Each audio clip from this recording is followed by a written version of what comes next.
let me show you how you guys can build houses on Minecraft. Now remember, to build houses, you need to gather resources, whether it's wood or anything. Now you can do it in any way you want. Like you can look at this. I just created a random house using wood.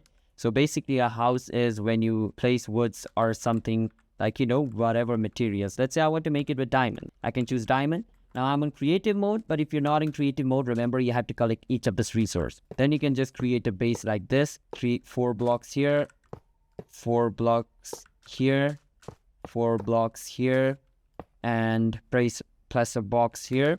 Now don't put anything here. You need a door for your house, and just create yourself a house like this. So I'm in creative mode. That's why I didn't have to collect any resources. So put a 4 block wall here.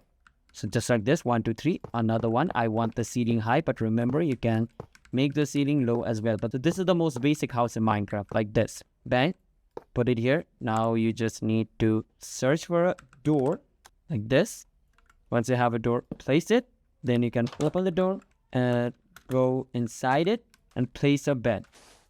Just like this. This is the most basic house in Minecraft. It saves you from mob, and you have a bed to sleep like this over here. You guys can see. That's how you guys can create yourself a house on Minecraft. Subscribe to our channel for more videos like this.